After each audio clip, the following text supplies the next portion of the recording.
Are we ready?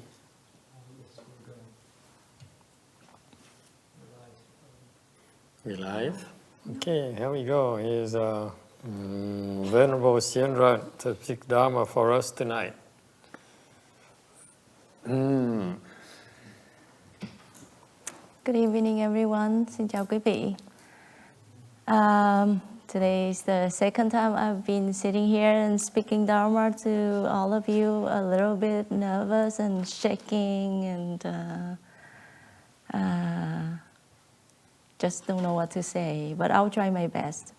Hôm nay là bữa thứ hai là Hiền Nhẫn ngồi đây để nói pháp cùng với quý vị. Thì nói chung là ngồi thì nói nhưng mà ở trong là run dễ sợ luôn, run như cầy sấy vậy đó. Thành ra nếu mà có gì thì quý vị thông cảm.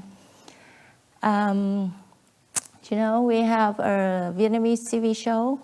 It's called Proper Dharma that has been broadcasting in the Vietnamese TV channel for the last more than 2 years.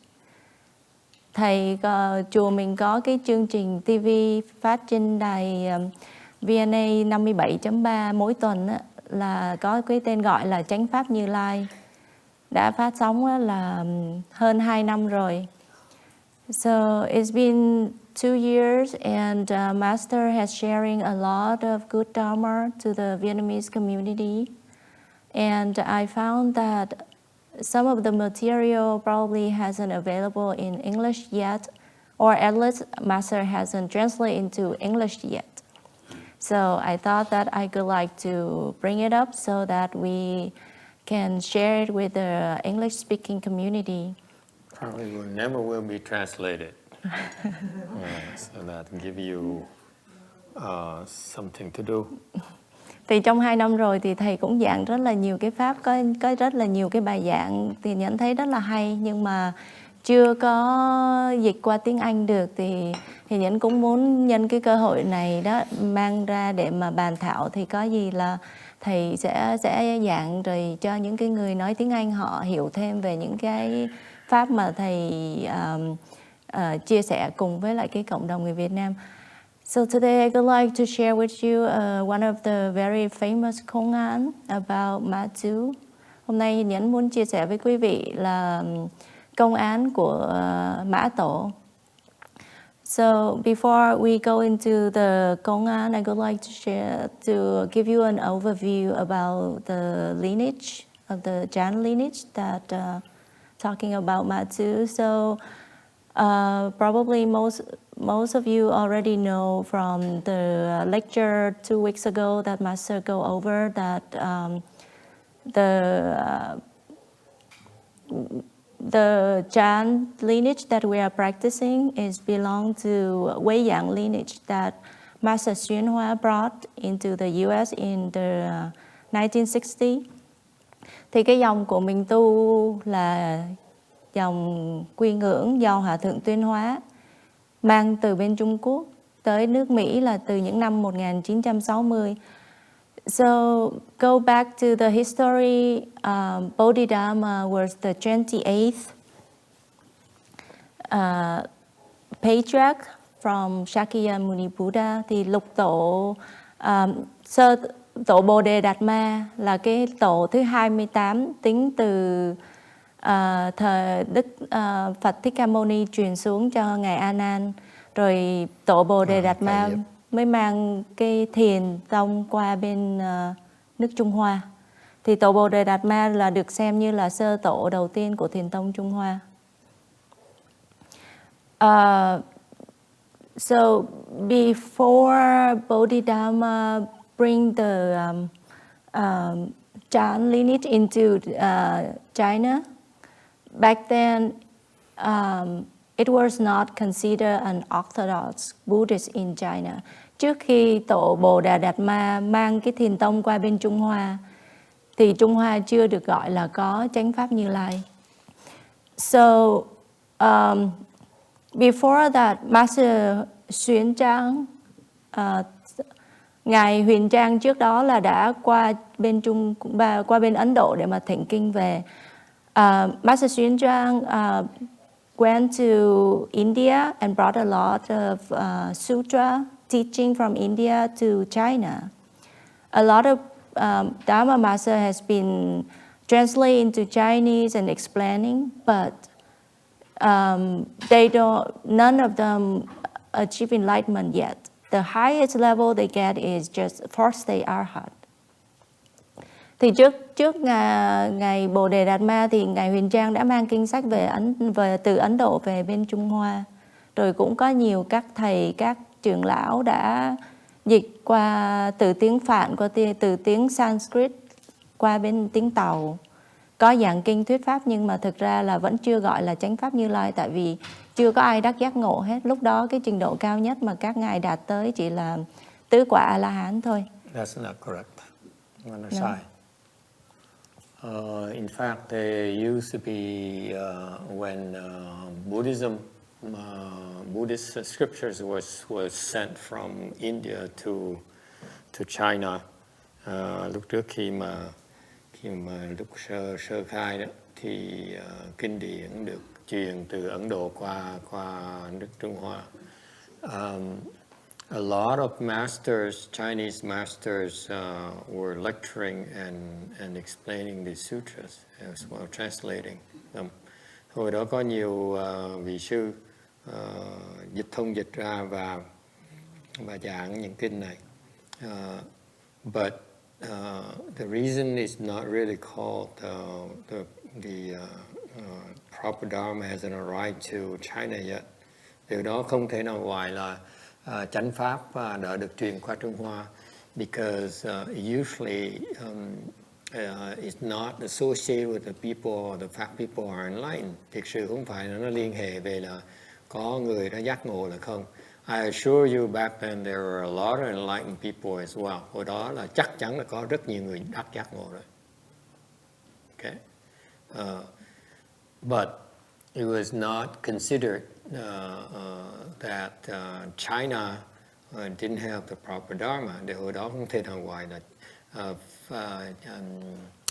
Trung Quốc có chánh pháp. Because so to say that there weren't enlightened masters is incorrect. Thì nói mà hồi đó chưa có người giác ngộ thì không có đúng. There are plenty of enlightened peoples actually. Hồi đó có rất nhiều người giác ngộ. However, you cannot consider, you have to tie the transmission of the Orthodox Buddha Dharma to the direct lineage of the Buddha. Trong cái truyền thống Phật giáo Đại Thừa mình thì cái chánh pháp của Đức Phật, của Như Lai chỉ được truyền qua cái dòng của tổ sư, dòng Chánh Tông đó. So the first Indian patriarch was recognized by the Buddha back then as Venerable Mahakasyapa, not Ananda. Thì hồi đó Đức Phật chỉ định sơ tổ bên Ấn Độ là ngài Mahakasyapa, chứ không phải Ananda. And later the 28th Patriarch, Indian Patriarch with Bodhidharma, came to China and brought with him the Mahayana. So the Mahayana was migrated from India to China with Bodhidharma.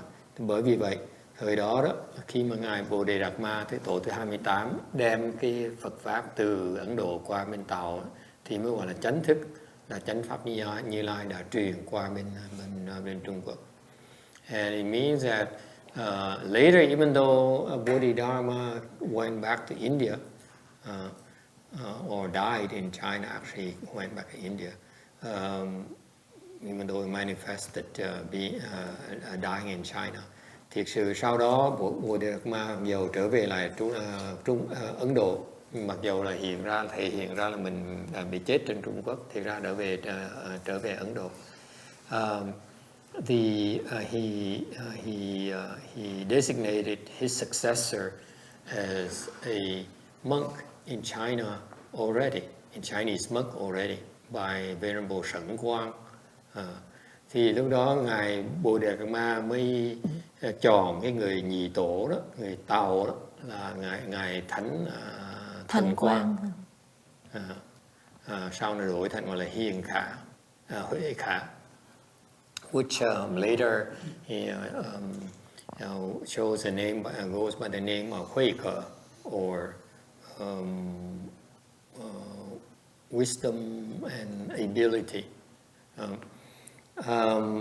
So that's why the Orthodox Buddhism is present wherever that lineage is being preserved. Thành bởi vậy trong cái lịch sử của Phật giáo mình á, thì cái chánh pháp Như Lai đó đi theo với những cái tông của người tổ đó.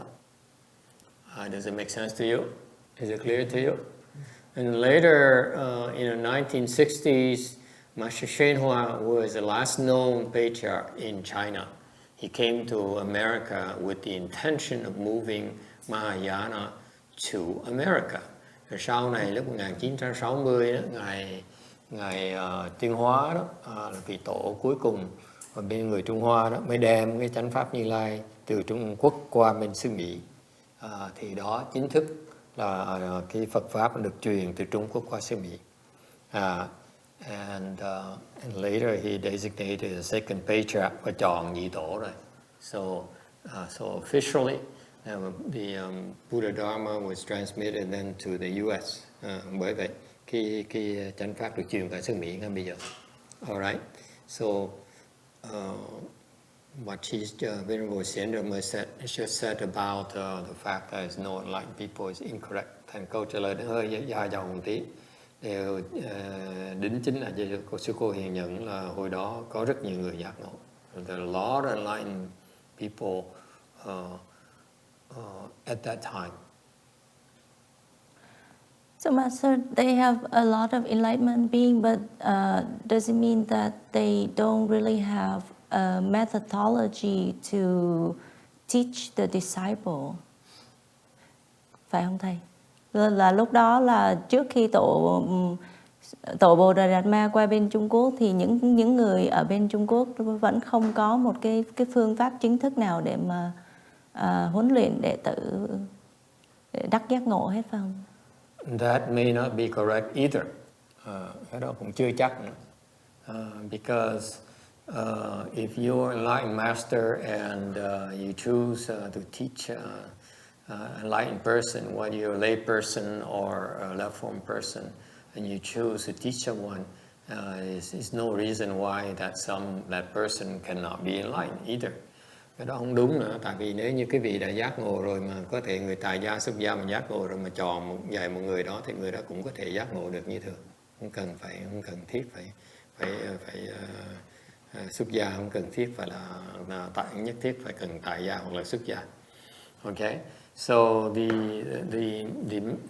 training is from master, is peculiar to each master. Thành cái cách huấn luyện nó tùy cái ông thầy.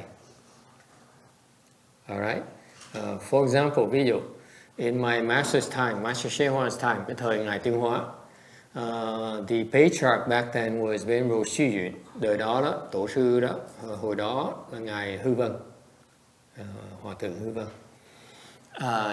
So the known the prior patriarch that was Xu Yun. However, Master Shenhua practiced Buddhism by himself.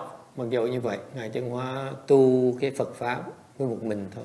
He really had no real teachers at all. Ngài thực sự không có ông thầy nào hết. And after he became enlightened, sau khi ngài biết mình giác ngộ rồi, he went to see Venerable Xu Yun. Ngài tới gặp ngài Hư Vân. I think more to take over the patriarchship than to be certified. Đó, theo thầy nghĩ đó, ngài tới đó là không phải để mà muốn xác nhận được chứng nhận, mà nhiều hơn đó, lý do quan trọng hơn đó, để mà điểm nhận hả? Cái gì? Tiếng Việt gọi là gì? Điểm nhầm cái ngôi tổ thừa kế. He's only there to receive the patriarchship, to assume patriarchship, next patriarchship. That's all. Hồi đó ngài Nhân Hóa chỉ tới gặp ngài Hư Vân để mà được nhận cái địa vị tổ thôi. Not really to get training at all. Thiệt sự không phải để mà nhận cái pháp tu luyện. Okay, so it turns out Master Shen Hoa was taught by other Bodhisattva. Thực ra lúc đó ngài Tiến Hóa được những Bồ Tát khác dạy, chứ không phải được ngài Hư Vân dạy. Okay, so that goes to prove that the methodology that Master Shen Hoa was trained was not necessarily from a regular monk or not. Thì chứng minh cho quý vị thấy là chưa chắc cái phương pháp huấn luyện ngài Tiến Hóa đó là do một cái người sư hoặc là người ni cô hoặc người tại gia dạy. Okay. So lots of variation. You cannot do assume blanket statement. Thành không nên nói một cách rộng rãi như vậy. Okay. It's easier to say to stick to the patriarchship. Thành ra dễ nhất là nhìn theo cái tông của cái chánh pháp ở đâu. Because the patriarchs on that direct lineage are well publicized. Tại vì những cái tổ cái chánh tông đó được mọi người được công nhận. Okay. So very well known fact.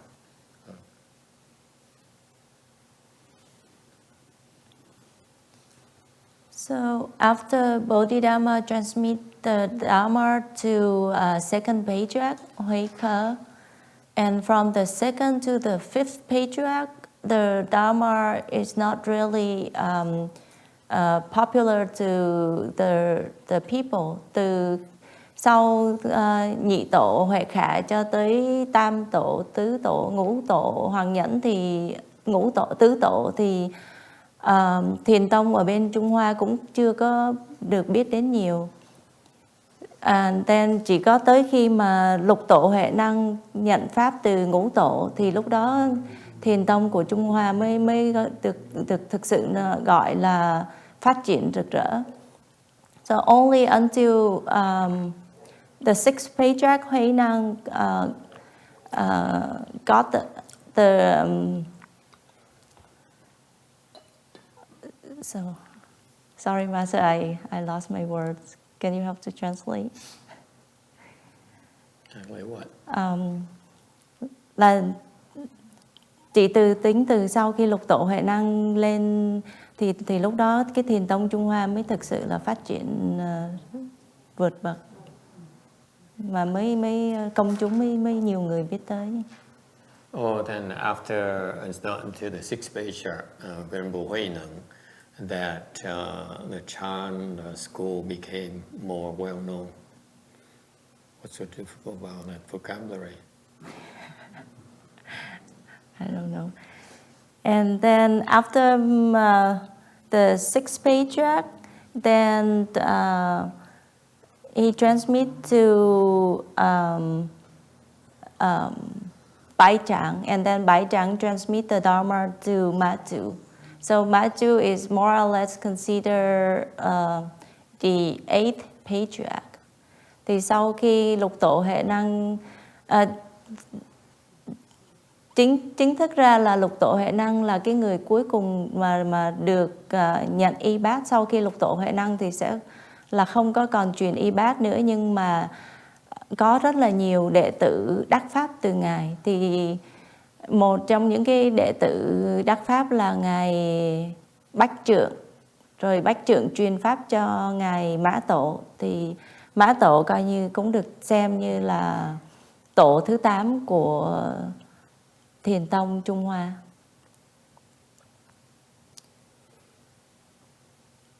You want translation? Yes, can you help please? Nói tiếng Việt hơi trật một tí. So what happened is after sixth patriarch, he is actually a very well-known patriarch, and he even has his own sutras in the Buddhist scriptures named after him.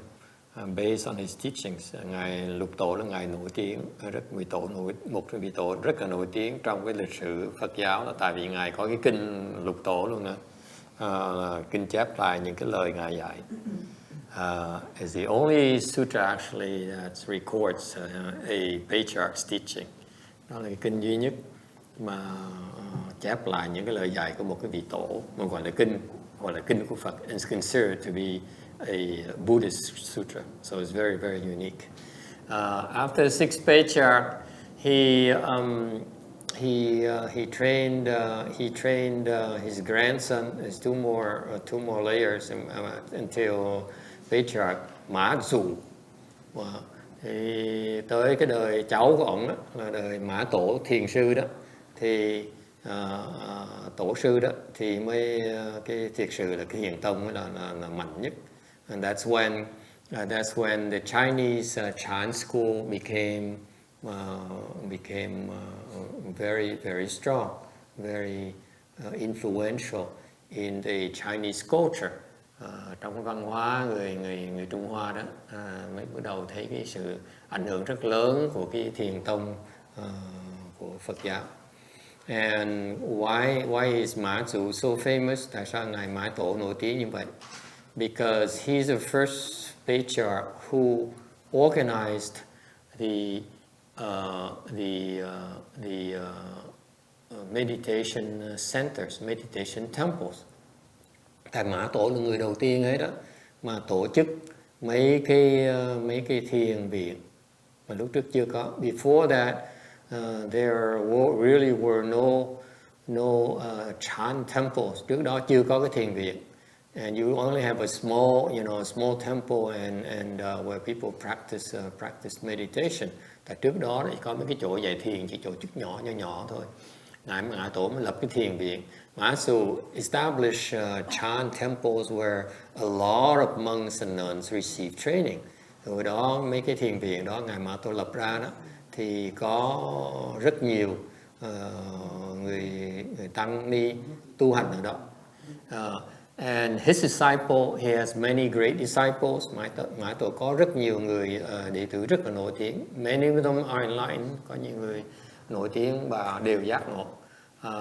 One of them is Bãi Trạm. Thì một cái người đệ tử rất nổi tiếng là ngài Bách Trưởng Thiền sư, who was the first to establish the rules to govern the functioning of these Chan temples. Bách Trưởng Thiền sư rất nổi tiếng tại vì ngài thành lập ra cái quy luật của cái thiền viện. That's how since after Mazu and Bãi Trạm, that the Chinese Chan temple proliferated throughout China. Thành sau nhờ cái công đức của ngài Mã Tổ thành lập cái thiền viện, và Bách Trưởng Thiền sư thiết lập cái quy củ của cái thiền viện. Thì sau này lúc đó sau những cái đời sau đó, những cái thiền viện mới thiệt sự là có đầy khắp tất cả Trung Quốc. Okay, that's their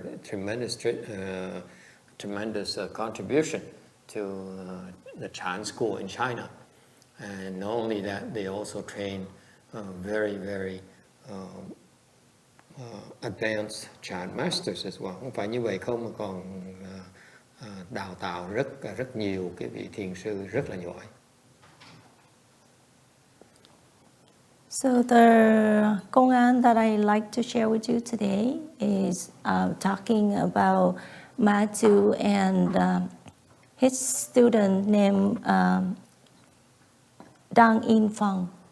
Thì cái công án ngày hôm nay là nói về ngài Mã Tổ và một cái người sư đệ tử là Đặng Ẩn Phong. So the story is like one day Mazu was just sitting and stretching his leg across the path. So Dang In Phong was pushing a wheelbarrow. Thì có một ngày là Mã Tổ đang là ngồi ở bên đường, duỗi cái chân ra thì thầy Ẩn Phong đẩy xe tới. And Ẩn Phong asking Master, please tuck in the feet. Probably no, because he was pushing the wheelbarrow. So probably he just say, Master, please tuck in the feet. And Mazu say, what has been extended cannot be rejected. Thì ngài Ẩn Phong mới xin là thỉnh thầy rút chân lại, thì ngài Mã Tổ mới nói là đã duỗi thì không rút. And the monk replied, what has been started cannot be stopped.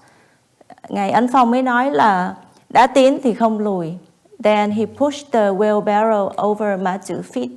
Thì sau đó là sư đẩy xe qua cán chân ngài Mã Tổ.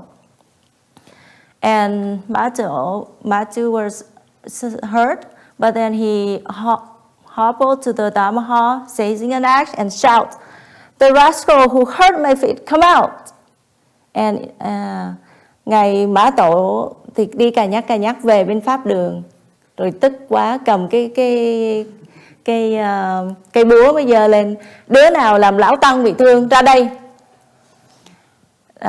Ngài Ấn Phong á, mới bước ra rồi đưa cái cổ ra.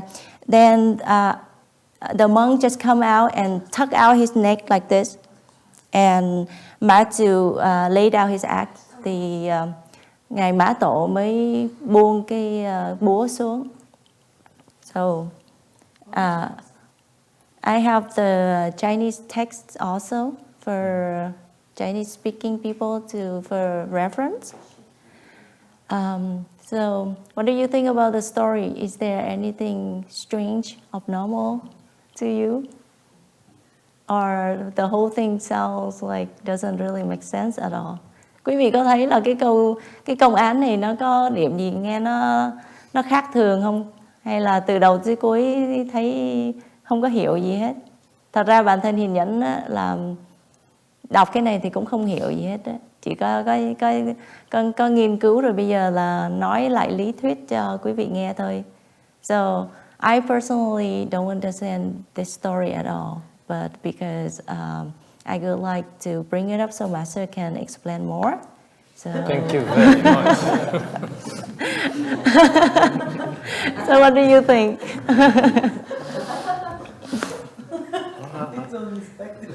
So, do you see anything strange about a patriarch that just sit and then stretching his leg across the garden path like this? It is unacceptable for you for a patriarch to do this? I think like for me nowadays, I cannot relate to, because I was taught like if we sit in Chan and then we have to buckle our legs and don't move. Thì không biết là quý vị có để ý thấy là ngài Mã Tổ ngồi ở bên vệ đường mà còn duỗi cái chân ra ngáng cái đường không cho đệ tử đi, không có cho ai đi qua đi lại nữa. Còn đối với bản thân Hiền Nhẫn thì bây giờ là thời này đi học thiền thì được dạy là phải xếp bằng, ngồi nghiêm chỉnh, cho dù có đau có gì đi nữa là cũng không được nhúc nhích. And then It's kind of odd, isn't it? That, for example, I noticed something. Nói một cách hơi là. Because, for example, I see the old nun there, như cái cô già này. Okay, ever since she became a nun, từ khi mà cô trở thành người xuất gia, I never saw her stretch her legs straight. Thì chưa bao giờ thấy sư cô duỗi chân ra thẳng hết đó. Maybe in the dark, but not when the lights are on. Những khi ban đêm tối chắc sủi chân ra, một bữa lúc bật đèn không bao giờ thấy duỗi chân ra hết. You usually see her sitting in with the legs crossed, and then sư cô xếp bằng, phải không? Đúng không? So why is that why do we left-form people usually don't stretch our legs but cross them? Tại sao người xuất gia lại không có duỗi chân ra mà xếp bằng chân làm cái gì? In particular, for example, if you stretch your legs in the Buddha hall, những cái người mà duỗi chân ra trong cái Phật điện đó. Yes, ma'am. So you don't show your flesh part of your feet as well? Không có lộ cái da thịt mình ra. No, it's not that reason. Cô Con Ngân. She has a joke. Thầy con duỗi chân ra, không ai chặt chân con. She said, I stretch my legs all the time.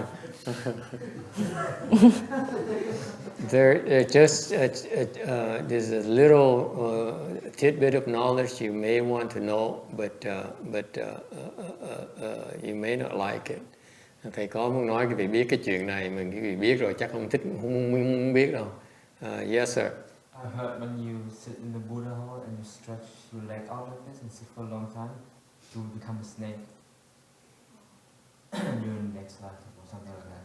I don't know. Something like that, yeah.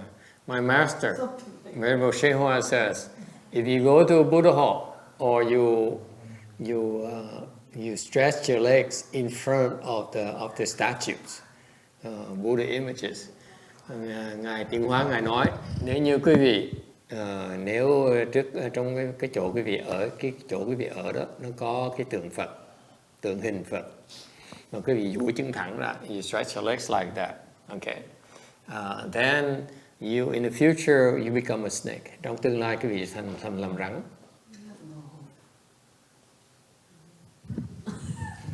We have no hope. We sleep in here. Người đó vẫn tôi chắc là thôi xong rồi tối còn ngủ ở đây nữa.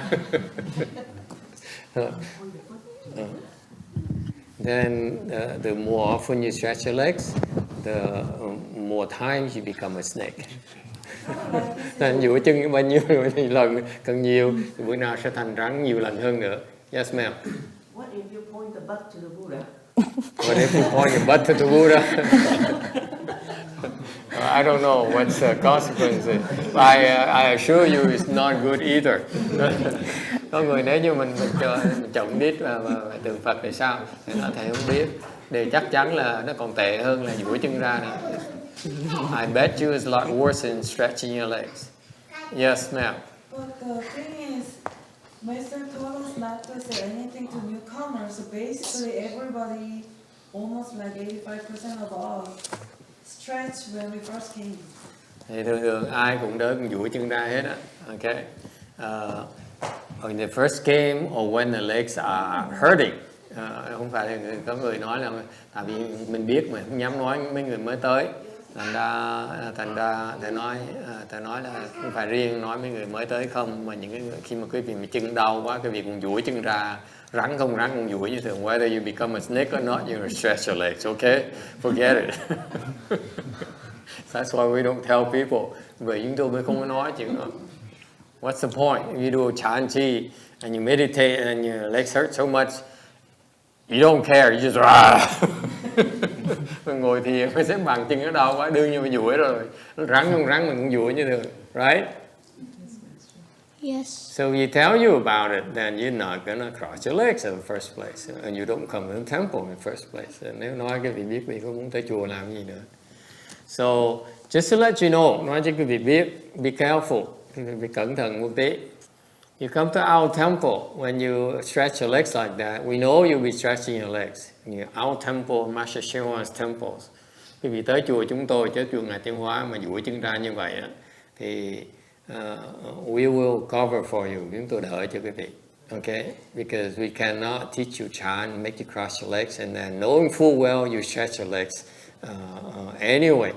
Chúng tôi khi dạy quý vị ngồi thiền á, xong rồi biết là khi mà xếp bằng như vậy chân nó đau, chắc chắn phải duỗi chân ra đó, thì phải đỡ cho quý vị. Okay. So you won't become snakes, we'll become snakes on your behalf. And quý vị đừng có sợ thành rắn, chúng tôi sẽ thành rắn thế quý vị. Okay. We go down to the snake world and teach them about chant as well. Như tôi xuống đó dạy mấy tụi rắn về cái thiền. Okay. So it's just, you know, but if you go to the other temples, be careful. Quý vị tới mấy cái chùa khác, there's no guarantee you have such insurance coverage. Tới mấy chùa khác chưa chắc có cái sự bảo vệ như vậy. Okay. So be careful. That's why. And another reason why monks and leftfoot people at the temple, they don't sit with their legs stretched like that. Lý do khác mà những người trong chùa người ta ít, người tu hành người ta ít khi ngồi duỗi chân như vậy. Because when you stretch your legs like that, your mind is more scattered. Ngồi duỗi chân ra như vậy thường thường cái tâm mình nó hơi phóng túng một tí, hơi tán loạn một tí. Your mind is more scattered. That's why when you cross your legs, your mind is more focused. Xếp bằng thì cái tâm mình nó chú tâm hơn một tí. Okay? So, for example, when you relax, when people relax at the temple, they go away from Buddha hall and they stretch their legs, out there.อย่างcái chùa mình, mấy người khi mình muốn thư thả một tí đi ra chỗ khác, duỗi chân ra, it's okay. Okay, they relax a little bit, it's okay. But so it's kind of strange that the Mazu, thì chuyện hơi lạ là một người Mã Tổ, một cái vị tổ sư, he's a patriarch in both the Chan lineage as well, in Chan as well as in Orthodox Buddhism. Mã Tổ là một cái vị tổ sư, mà he would sit with his legs stretched like that. It's very, very unusual. Mã Tổ, một vị tổ sư mà ngồi duỗi chân ra là không thể nào mà tưởng tượng được. So when you see that, okay, knowing full well he's a patriarch, it probably has a reason. Bạn biết như vậy, ông tổ sư mà làm như vậy, cứ phải hiểu ngay là người ta làm có cái dụng ý mà lập tức, chứ không phải chuyện hời hợt đâu. It's not a casual thing at all. Not only was he stretching his legs, he's also blocking the way. Đã không duỗi chân ra rồi mà còn cắn gì đó, cản đường người ta đi nữa. Okay? So there's a teaching, there's a lesson somewhere there. Có một bài học gì đó đâu đó. So you pay attention. Tới mấy chỗ đó phải chú ý và coi. Okay? And then the student pushed the wheelbarrow forward and then to be careful. And then he asked, Master, please tuck in your feet. Thì cái người học trò mới đẩy xe tới. Thì cũng biết là có thể là có cái bài học hay là gì đó. Nhưng mà thôi cứ chắc ăn thì cứ thỉnh thầy, xin thầy rút cái chân lại. No, it's not true. And you need to pay attention to your past tenses of your verbs. Phải học để ý tới mấy cái the conjugation of the verbs in past tenses. You all messed up. Cái cô này dùng những cái chữ mà giữ động từ về quá khứ đó, chữ cô dùng trật hết. You need to have pick up your grammar, pay attention to the grammar a little bit. Phải chú trọng cái gì đó, văn phạm một tí. So there's a monk, disciple of his, đó có một cái vị thiền sinh đẩy xe wheelbarrow. What's wheelbarrow? Cái xe đẩy đây thầy. So đẩy cái xe đẩy đi tới đó, on the pathway, đẩy xe đẩy tới cái con đường đó. And it's probably narrow, cái đường như có vẻ hơi nhỏ. And that's why he's just doing his work. Okay, cái ông thiền sinh chỉ làm việc của ông thôi. Okay, in a Chan temple, people have a lot of work. Trong cái thiền viện có nhiều người đi làm việc lắm. So he's just pushing a wheelbarrow and happen onto Mazu. And đẩy cái xe đẩy đó tới đằng con đường thì gặp ngài Mã Tổ đang ngồi đó. Okay, so he stopped and said, Master, please move your feet. Ngài thiền sinh, ông thiền sinh mới nói là bạch thầy, nhờ thầy rút cái chân giùm con. Okay. Now, it's also strange that this guy here, I don't know about you, but I would go around it, right? Yeah. Cái chuyện lạ lắm, tại vì cái để cái ông sư này cũng lạ lắm. Rõ ràng, you can tell the guy sitting there and how are you blocking the way. Đương nhiên mình đi xa mình thấy được, đúng không? Thấy là có ông sư ngồi đó mà giống sư phụ. Looks like even your own teacher sitting across the blocking the road with his legs stretched. Rõ ràng từ xa đã thấy được sư phụ mình ngồi đó duỗi chân ra mà cản đường mình rồi. You know what I would do typically in my times at the temple, the other temple, is that I would thầy né lập tức, I would go the other way before I get even close. Thường mình gặp những thầy như vậy là mình né ra, đúng không? First of all, because you don't want to meet him. Mình muốn gặp ổng á. Okay, you don't want to get close to them. Why not? Không muốn tới gần, tại sao vậy? They read your minds. Mấy ông sư đó biết ý mình hết á. You get close to them, you get in trouble because they can read your minds. Rồi mấy con thiền sư này kinh lắm, gặp ông biết cái óc mình nó nghĩ cái gì. If you have false thing in your mind, they know, oh my God, they know what you're thinking about. So we all usually when see a Chan master, you avoid, cái né trước cái đã, okay, you avoid them, okay. And also another reason, chuyện khác nữa, in terms of respect, you want to, like he's a higher rank than you, therefore you don't want to come close and disturb him. Cái lý do thứ nhì là mình né mấy ông thiền sư đó là tại vì người ta là một cái vị thiền sư cao tăng, mình tới gần mình có thể mình tạo nghiệp, mình làm phiền ông á. Okay, so usually people when you see from afar, he's sitting there, I would go, I would, drive it down another way or turn around and until I find another path. Thầy mà không có đường khác thầy sẽ đứng xoay ngược lại đi phía khác ngay lập tức. Okay, right? That's what it normally happens. But this guy, he appears, it's like, he saw it, but he could continue to push forward.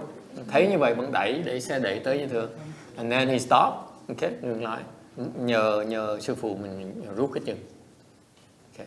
And then he imposed himself on the master and said, I have the right of way.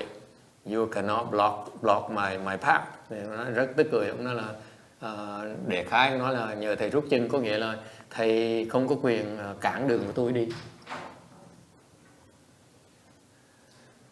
Okay.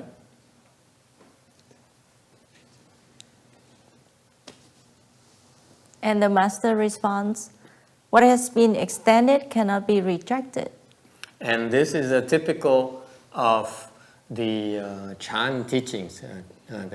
Mấy xưa mấy ông thiền sư dạy nhau như vậy đó. Okay.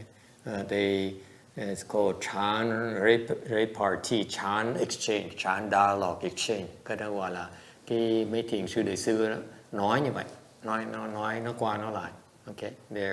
There's a dialogue between Chan masters to test each other, để mà thử nhau. Okay.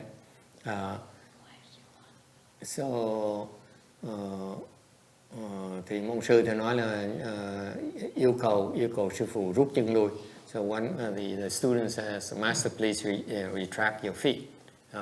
And the master says, what has been extended cannot be retracted. Ông sư phụ mới trả lời là ngay lập tức, see, there's no thinking. You have to understand these exchanges. That's what's not clear because you read these things. Khi phải hiểu, những khi mà đọc những cái công án này, khi họ nói với nhau, okay, họ nói one person says something, the other person immediately responds. Cái công án này, đặc biệt những công án bên thiền, cái một người nói là người lập tức trả lời. Okay. So the master says, what has been extended cannot be retracted. Ông sư nghe học trò nói nhờ thầy rút chân rồi lui dùm, thì ông kia trả lời ngay lập tức, cái gì đã duỗi ra rồi không thể nào rút lui được. Then the student responds, what has been started cannot be stopped. Thì người học trò thiền sinh mới nói là đã tiến thì không có lùi. So he just pushed the wheelbarrow. It's not why it didn't start it. What is moving forward cannot be pulled back. Okay, this is why the English translation of some of these people don't understand the meaning between the exchanges. Cái lời dịch nó hơi dở một tí, tiếng Anh hơi dở một tí là tại vì mấy người dịch này không hiểu cái ý nghĩa của cái bài học này. The reply from the student is that what is moving forward cannot be pulled back, cannot be cannot be moved back. Cái gì mà đã đẩy tới rồi không thể nào rút lui được, đẩy lui được. You see, that makes sense, right? This is very heavy wheelbarrow. This is beautiful. Cái này nó đẹp, hay, dễ sợ lắm. Nó là tại vì cái xe nó nặng. Yes, you remember these monks they're small monks and yet they push his big wheelbarrow. Ông thầy ông thiền sinh chắc chắn thầy chắc chắn về ông này ông nheo ông nhách này mà đẩy cái xe nặng lắm. You see that? So he's pushing this very heavy wheelbarrow on these Chinese monks. They don't eat. They don't have McDonald's. They don't have pizza. So I'm very sure they used to be very very thin. Ngày xưa họ không ăn pizza, họ không ăn McDonald's. Thành cách nào mà mập được hết á. Okay, it's not possible. So they all ai cũng ống nhắc ống nheo hết á. Mà đi mà see imagine this thin monk pushing this big wheelbarrow. Ông sư ống nhắc mà đẩy cái xe nặng thiệt nặng. That's why it makes sense for me to say what is pushing forward cannot be, what is moving forward cannot be moved back. Bởi cái ý nghĩa nó hay dễ sợ là cái xe nó nặng dễ sợ, tôi đã đẩy tới rồi sao tôi đẩy lui được? See, I'm so skinny. This thing is heavy. I'm moving forward. It has momentum here. I cannot pull it back. Make sense? Thấy cái ý nghĩa dễ sợ không? Ý nghĩa dễ sợ không? Là cái xe nó nặng dễ sợ mà tôi ôm nhắc làm sao tôi đẩy tới mà tôi đẩy lui nổi, sức tôi đâu có để một hướng là hết hơi tôi rồi. He pushing forward is all the energy I have. How can I pull it back?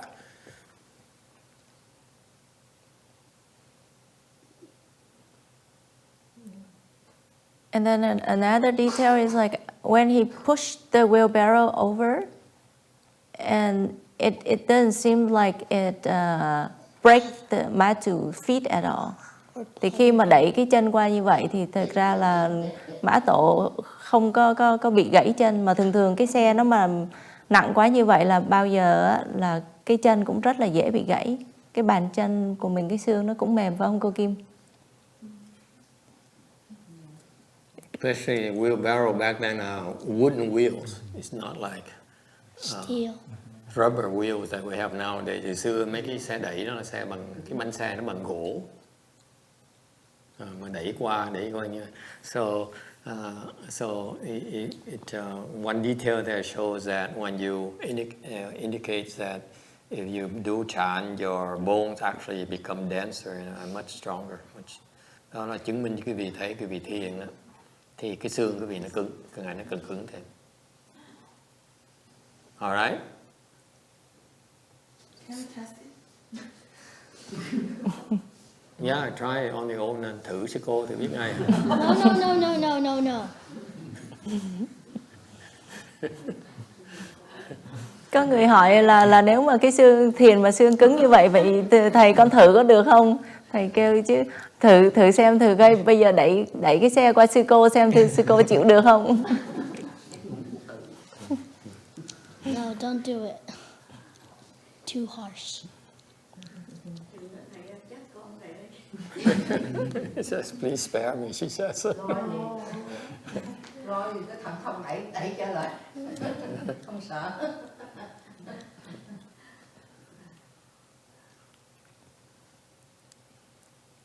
And then Mazu, he didn't respond right there, but like he hobbled back to the Dharma hall and then take out the axe and ask. Then he asked like, who is the rascal that hurt my feet? Come out. Thì ngài Mã Tổ mới đi cà nhắc về bên pháp đường, rồi sau đó mới lấy cái cây búa ra, rồi mới hỏi là ai là cái người mà làm bị thương cái chân của lão tăng, ra đây. And I don't know what rascal comes from. Can you switch to Chinese? And that's what I'm not clear about. What's the Chinese word for it? Can you see? Can you Chinese people see? What is the Chinese word for rascal? Why did he use rascal? Rascal is a term of endearment. What's the word for rascal? Can you see it? No, there's no such word. No such Yeah. word? What did he say in Chinese exactly?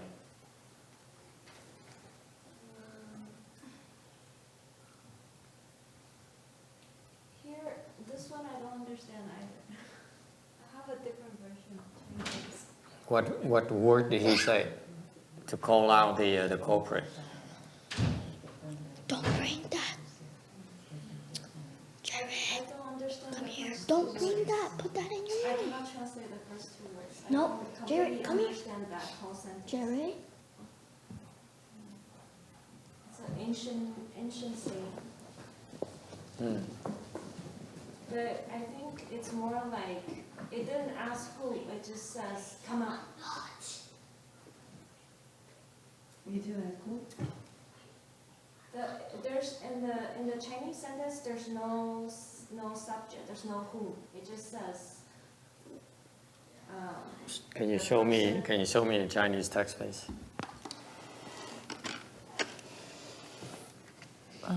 I guess it's this one.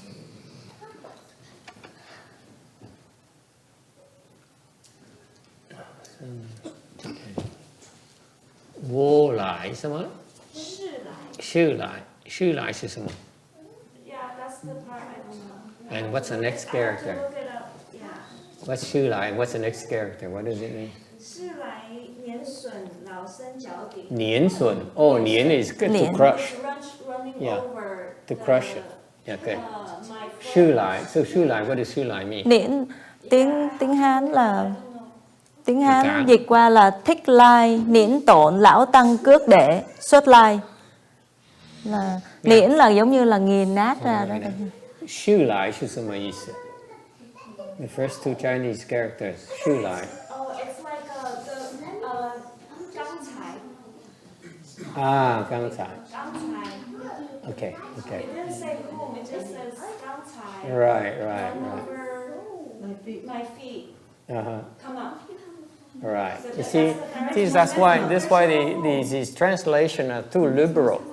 This is when you translate, you have to translate the exact the same wording as close to the original wording as possible. You cannot be that liberal. And this shows you these translators are very inexperienced. They're just like intellectual, scholarly stuff. Because in English it doesn't make sense if you don't have the who. Chinese doesn't need the subject. Yeah, because in English if you leave the subject, But it's when you not add subject. rascal, then you are saying that the patriarch is using coarse words. Okay. Thành nói lúc mình dịch tiếng Anh là dịch một cách hơi trật. Nó phiền lắm, tại trật ông dùng tiếng Anh là dùng gọi là mắng nhiếc người ta. He didn't insult people at all. He didn't use coarse words here at all. Okay, he didn't use coarse language at all. Okay, the rascal is so to translate and use the word rascal is inappropriate. Thành dùng cái chữ mà tiếng Anh là dịch ra trật dễ sợ lắm. The original text says that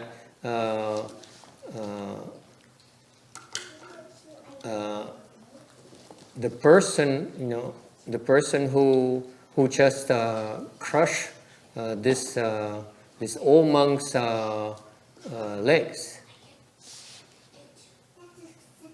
What's D? The bottom.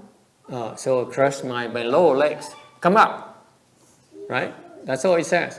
Cái lời dịch đúng là phải nói là cái người mà mới nghiền cán cái chân của lão tăng này đó, ra gì đó, bước ra. Okay, trú lại, bước ra. So because he has a lot of this is a big room, so a lot of people are sitting there. Practicing or listening to the Dharma. So he says, who among you just crushed my legs? Come out. Come, step forward. That's all it means. Sorry, go back to the other translation.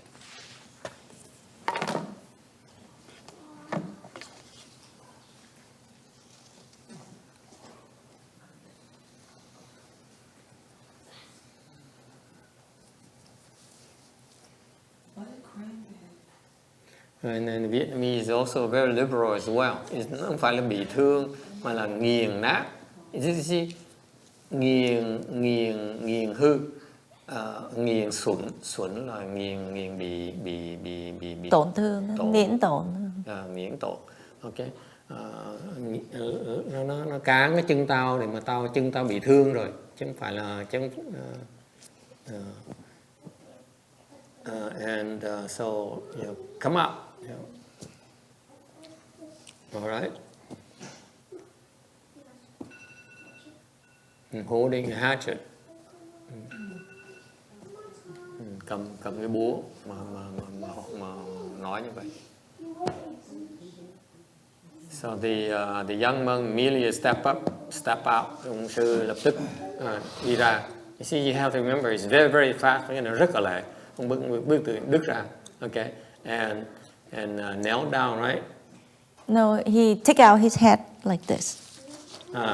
Đưa cái đầu tới cúi đầu tới để okay, and Mazu drop his hatchet. Mazu lập tức thả cái búa xuống. Okay.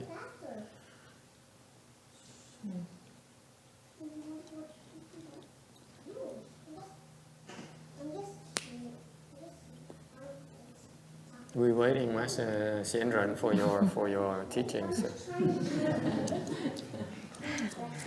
So from the whole thing that I read, and then from Master explain on the TV show, that's all I get is like they are all enlightened master, they are all enlightened, and they are not attached to marks anymore.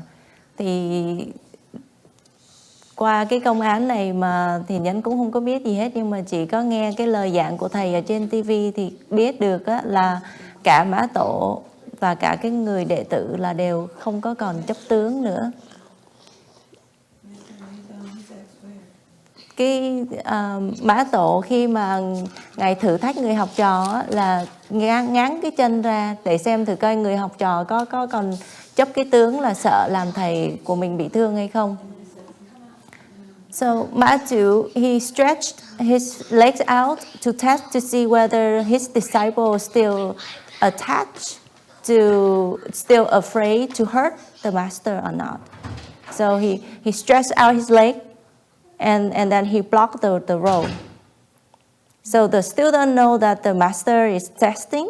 So he say that I am not attached. Even know. He doesn't care. He doesn't care. He doesn't care. It is very very simple. It's you interpreting too much. Cái vì diễn đạt nhiều quá đấy. Okay. This Mazu here he's there on the road. He stretches his legs out to see who's gonna come. Okay. Ông Mã Tổ ngồi đó, ông duỗi chân ra. And it turns out in the Vietnamese TV program, it's only half an hour, so we don't have a whole lot of time. Thường trong cái TV về chương trình Việt Nam mình thì Việt Nam TV nó có nửa tiếng thành nói nhiều được. So so he decided that day to stretch his legs out and see who's going to come and see what happens. Hồi đó bữa đó ngày Mã Tổ đó thử kiếm muốn học dạy học trò, thành nó ngồi đứng ra ngoài đường, ra cái đường đó, ngồi xuống duỗi chân ra coi thử ai tới mình làm sao. So he's waiting for someone to come, the next victim to come. Okay? Đợi một cái người tới. And as I told you, if I were there and I saw him, I would take another round. Thầy nói cái gì, thầy mà hồi đó mà thấy xa mà liếc thấy Mã Tổ là né cái chạy dài. Okay? That would show that I'm not enlightened. Chứng minh quý vị thấy là thầy không giác ngộ. Okay? I saw my master. Whoa! Get out. Thấy Mã Tổ là rất bỏ chạy ngay lập tức. Okay? It's safer. So his student is pushing wheelbarrow. That's all he knows. So this person is single-minded. Okay, ông sư này nhất tâm đẩy cái xe đi. Okay, until he wasn't paying attention. There's a Mazu over there or not. Ông không cần biết là Mã Tổ ai trước mặt, không cần biết. All he has one thing. He's just pushing a wheelbarrow. Okay, probably reciting Buddha's name. No, they don't have the Buddha's name back then. Maybe Omnipadme Hum. Thì ông vừa đẩy xe và đi làm việc thôi, chỉ biết một chuyện nữa thôi. It's called single-minded. Okay, only do one thing, pushing wheelbarrow. Okay, đẩy một xe thôi. And then he realized that, his road's being blocked. Mà thấy được cái đường nó bị chặn. So he said, of course, it's blocked. Okay, I stop, ngừng lại. Please remove your feet. Phải nói là nhờ thầy rút cái chân đuôi cho con đi. He could have turned, push a wheelbarrow and go around it, right? Cũng có thể né được. Okay? No, he says, this is a road, I have a right of way, so I push forward. Okay? Mình có cái con đường đi để cho cái xe này, mình có quyền đi tới. thì ngừng lại. So in terms of politeness, you say you stop, okay, and you ask for the right of way. And so you see, so he decided at that moment that he's gonna stop and ask for right of way politely. Okay, thì lúc ông sư tới như vậy, ông có thể đẩy xe qua, okay?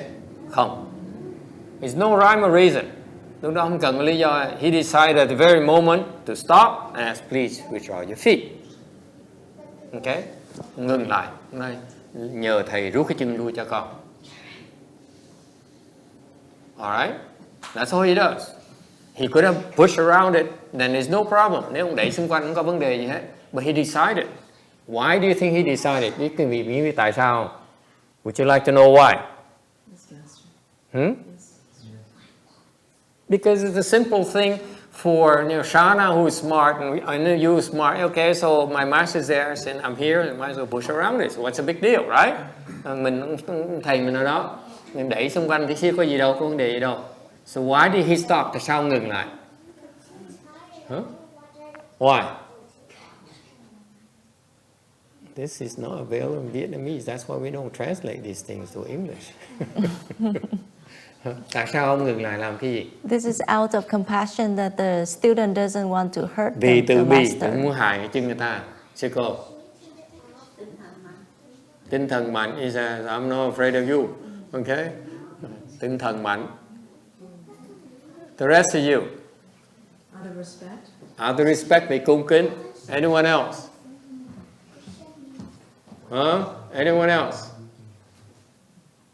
You see, you are all thinking, cái gì ai cũng suy nghĩ hết á. That's why you don't get why the guy stopped and asked for, because he sees that the master is challenging him to see what he's going to do. Tại vì ông thấy đó, cái tâm là ông thấy là ông sư phụ đang thử mình. Okay? So that's why he stopped. Thanh ông thử. So this is chance to take the test. Đây là ông sư muốn thử mình, thì mình thử, mình nhận cái thử của ông. Okay? So if you were to push around it, nếu cứ đẩy xung quanh như vậy á, okay, that's the minimal. Thì mình đẩy để né ổng á, thì không có vấn đề, thì no problem, right? Then are you passing the test? Như vậy có qua được cái bài thử không? No. Okay. You avoiding taking a quiz. That's all you're doing. Nếu quý vị mà đẩy cái xe như vậy là quý vị né cái thử thách đó, đúng không? The guy says, I'm blocking your way. What you gonna do? Okay. Ông sư phụ nói là bây giờ tao chặn đường mày đó, mày làm cái gì đây? Okay. Mình né đó. Là mình nhắm, là mình không lắm nha, mình tránh cái thử thách đó. If you avoid him, là you avoiding the test. The guy says, no, I'm not avoiding you. Please. You see? Thành ra ông sư này, ông là nhận cái thử thách lập tức, nó nhờ thầy gửi chân con nha. You challenge me, I challenge you. Ông thầy thử con thử thầy. See that? You test me, I test you. Thấy không? Thầy thử con thì con thử thầy.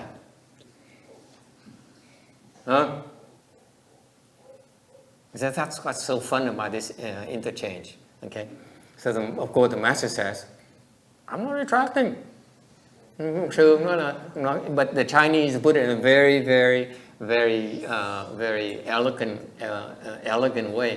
Đều công sư đồng nói rất là khéo léo. What's elegant in Vietnamese? Very, very adorned way. He says, what is stretched cannot be retracted. What has been stretched cannot be retracted. Cái mà đã tiến rồi, cái mà đã duỗi ra rồi không thể nào rút lui được. Okay, that's very Chinese. Cái nó rất là Tàu. You Chinese people get it or not? Appreciate it or not? That's how the Chinese speak. What has been stretched cannot be retracted. So Chinese. Người Trung Hoa, cái văn hóa ta như vậy đó. Cái mà đã duỗi rồi không thể rút lui. Okay. And immediately, so he says, no, I'm not retracting my legs. Tức là ông sư nói là lập tức nó là cái tôi duỗi chuông rồi, tao không rút lui. So what did the student say? Học trò nói sao? What is moving forward cannot be pulled back. Thì ông trò trả lời ngay lập tức, cái xe mà đang đẩy tới không thể nào kéo lui được. You got it there? You see, it's too heavy for him to pull back. It has two meanings. Okay? Cái nghĩa là sao? Thứ nhất là tôi ốm quá mà thầy biểu tôi kéo xe tôi học xì dầu, sao tôi đẩy xe phần còn lại. See, it's very heavy, you make me pull back, I lose my energy. How am I going to push it all the way back to, where I'm supposed to push it? Okay? Ông trò mà nó nặng như vậy, thầy biểu con kéo lui, con hết sức, con đuối sức, con đẩy tới kia được. Okay? That's the first meaning. Second meaning is that, okay? Second meaning is that you don't retract, I don't push back. Okay? Thầy không chịu rút lui, thì tôi không chịu kéo lui. So what did he do? He pushed it over his legs, đẩy thẳng luôn.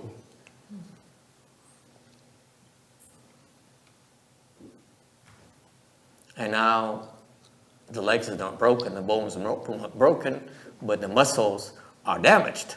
Mặc dù cái xương nó không gãy, để bắp thịt đó, nó bị sưng một tí. Okay. So the guy, the master hobbled back. Ông sư già mới bởi cái tuổi trẻ thiền sinh nó tàn nhẫn dễ sợ. That goes to tell you that how cruel the Chan students are, not were, are. Nói cái vị biết mấy cái đứa thiền sinh nó ác dễ sợ. They have no compassion for the masters. Chứng minh các vị thấy mấy cái đứa thiền sinh nó không có tâm từ với thầy tụi nó tí nào hết. And has been back then, it still is the case today. Đời xưa như vậy, đời nay cũng như vậy thôi. Okay?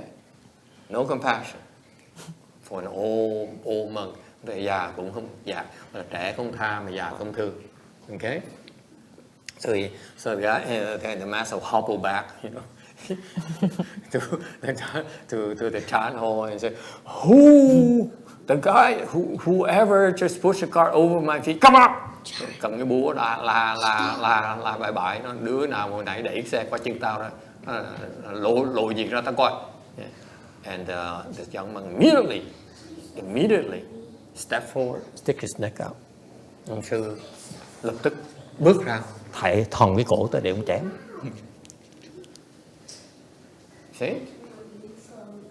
See? So, whenever the master challenged him, he stuck it out. Okay? Nghĩa là ông thầy thử mình, ông thử thách, thì một trò tới nó đáp ngay lập tức. Fearless, hoàn toàn không sợ. Not afraid to walk over his master's leg. Không sợ là đẩy xe qua cái chân của ông thầy mình. Không sợ ông thầy mình chặt cổ mình luôn. Not afraid that he's going to punish you, even chop your head off. Okay. Fearlessness. Không có sợ gì.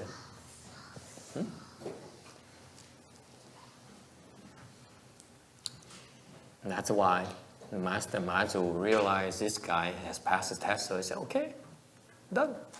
Thì ông Ngạ Tổ nói, mày đã qua xong, đã trả bài xong rồi, thả cái búa. So that's a certification that you passed the test. Con đã đậu rồi. Okay. That because of this exchange here, this monk here has been certified by Mazu to be enlightened. Bởi vì cái này còn một cách mà tổ sư xác nhận là ông này là giác ngộ. Alright? Any question? Thắc mắc gì không? So you see, Chan teaching, mấy cái bài học của thiền không? It's happened just like that. Cái bài học nó chốc lát thôi. Okay? It's so typical of Mahayana teaching. Những cái bài học bên Đại Thừa nó rất là lẹ. It's one or two sentences, 1-2 câu là xong. Okay? It's not a long discourse or dissertation like Master Xian Che is used to. Như ông thầy hiền giới chuyên môn biên một cái bài or the scholars are used to writing a dissertation and quoting this, quoting that. Mấy người học giả ta biên soạn một cái bài ra, cái bài luận án rồi nêu này trích nọ. Mấy cái người mà mấy ông thầy đời xưa mà mấy ông thầy dạy nhau, whereas the enlightened teachers they only use 1 or 2 sentences. Mấy cái người sư đời xưa mà ông thầy mà giác ngồi dạy học trò mình dạy 1-2 câu thôi, 1 or 2 sentences. That's it. Never a dissertation. Không bao giờ dạy mà một cái bài luận án, cần bài luận án. Never ever. Okay? And that's why you're very... Yes, sir. Câu hỏi tại sao Mã Tổ là phải thử học trò thêm lòng thứ hai? Why did he test the disciple?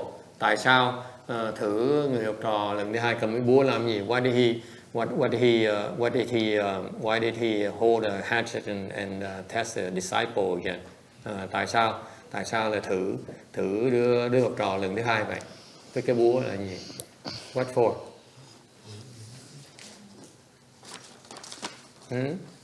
Good question. Yes, sir. Joseph. To test if the monk was scared or not. To test if he's scared. Scared of what? Of the hatchet? Of the axe. Of the axe? Oh, qua thử nó có sợ là không? Helen, you believe that? You agree? Huh? Okay. Agree? Yes. Oh. Agree? Do you agree, Helen? Very good. Okay. She agrees. Anyone else? Có ai có ý kiến gì khác không?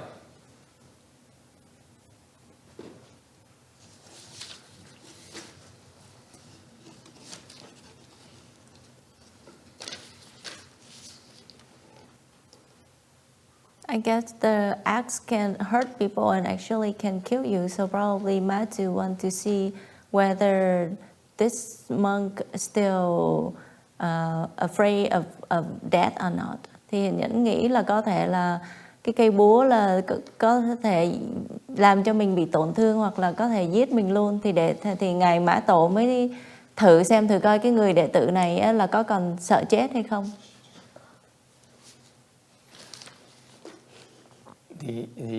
The detail is that this guy pushing Barrow over an old monk. Okay?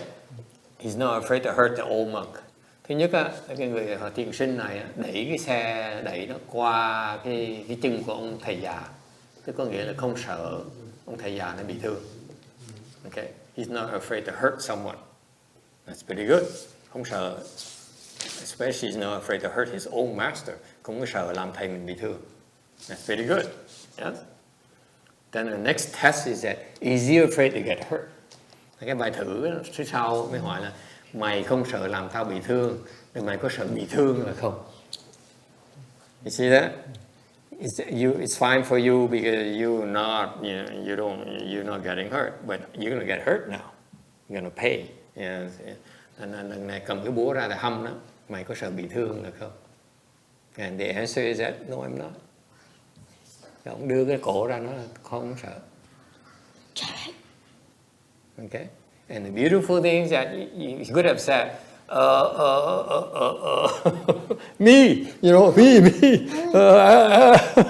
Có thể ông kêu ông khôi hài nó con ở sau này. Okay? It's too long. You just go out. This is how is so beautiful about the way the interchange is. So without saying anything, he just stuck his neck out. You see? Cuối cùng cái câu trả lời, cái câu đáp của người tiền sinh rất là hay. Trước giờ là dùng chữ, cuối cùng là mình để cái đất cổ mà ra, không cần dùng chữ nói là con trả lời như vậy, con không sợ đâu. Without saying anything, he said, I'm not afraid. See that?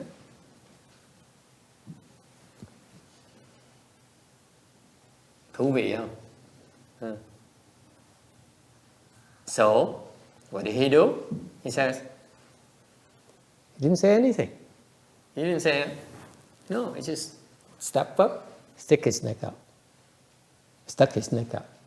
Hay dễ sợ. Không nói một tiếng, bước ra, đưa cái cổ tới. Sư với Mã Chủ sẽ Mã Tổ ngẫu tờ làm sao? Mã Tổ làm cái gì? Thả cái búa. So he says, confirmation. Yes, you got it.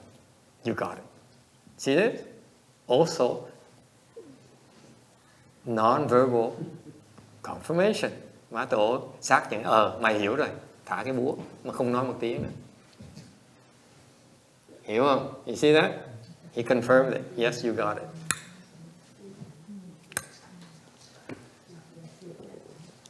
Tuyệt vời không? Cái này cool.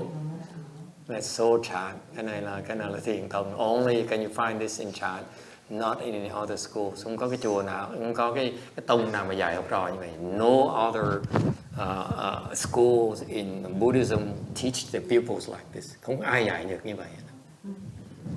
It's so cool. Isn't that beautiful? Finally, it says non-verbal confirmation. Cuối cùng là ông thầy ông chứng nhận cho học trò, mày hiểu rồi, con hiểu rồi. Dễ sợ không? Mà không nói một tiếng. Not a single word. Okay, silent confirmation.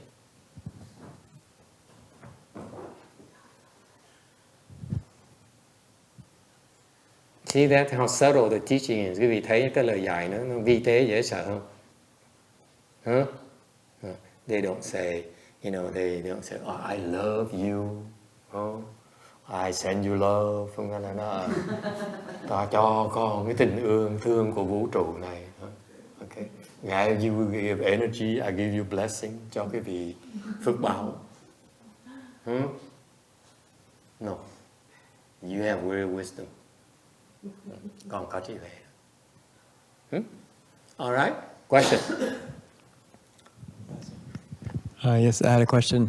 Yes, sir. I was just wondering, how do we know the certification is to enlightenment? Like, an arhat wouldn't be afraid of death, wouldn't be afraid of the axe either. Làm sao mà biết là cái ông cái này là cái chứng, cái này là see the boy is sitting full lotus. Wow, look at that. Wow, look at that. Yeah. Oh, so nice looking. Look at that. Oh, his legs. Oh, wow, look at that. Look at his legs. Wow. Everyone sits in full lotus. So can he. Hey, Helen, look at that. Helen, look at that. Look at Jared. Look at that. Yes. Oh, look at that. Oh, yeah. It's too bad you internet people cannot see a boy who's how old is he? 5 years old, 6 years old? 5 years old? Well, it's just boys legging to full lotus. Okay. So how do you know that he's enlightened? Làm sao mà biết mà ông này là giác ngộ? Tại vì ngài La Hán vẫn còn không có sợ chết. Okay. I cannot tell you. Thầy nói cái gì cũng được. There's some things we cannot talk about. Có những chuyện nói cái gì cũng được. Look at that, Helen too. Wow. Now, how old is he, Helen? 4. A 4-year-old girl also pulls a leg in the full lotus. This temple is so much pressure on all of you. Don't need even children can get in the full lotus, folks. I hope you internet watchers get into full lotus right away. Your children are so scary. All right. So it just have to know this is at the Mazu's level. So that's what he did to certify, in my opinion, that this monk is enlightened. Nên là đối với thầy nghĩ là ngài Mã Tổ đã xác nhận học trò mình đắc giác ngộ rồi. Cách như vậy, that's one way. Okay, what's the next question? Bác Thiện có câu hỏi gì không?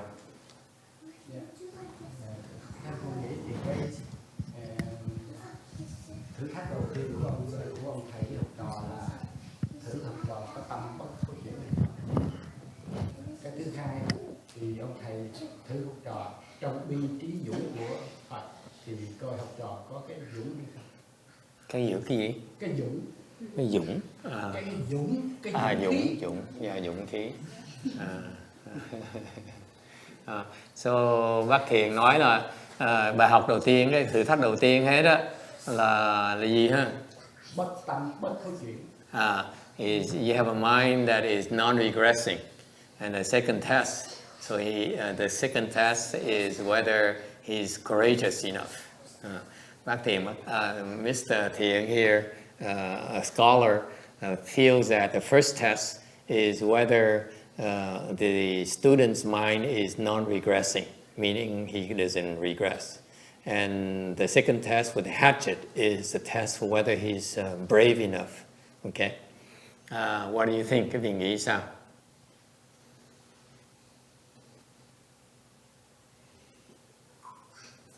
No. Yeah. I think Mato was testing his samadhi level. You see that he's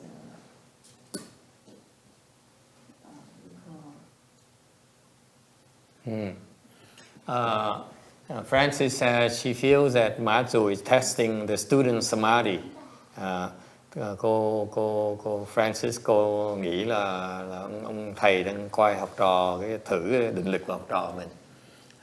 You both wrong, quý vị sai rồi. It's not how the teachers, these child masters teach a pupil. Từ xưa mấy tổ sư không dạy như quý vị tưởng đâu. First of all, samadhi level is not tested this way. Thứ nhất, cái thử định lực không phải thử như vậy. Okay, you don't test the samadhi level with this.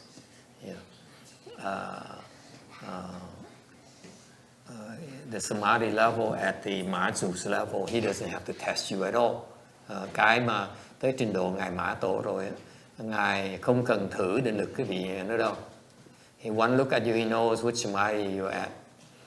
Ngài nhìn quý vị, ngài biết ngài định lực quý vị ở chỗ nào ngay lập tức, không cần thử đâu. He doesn't need to test at all. Okay.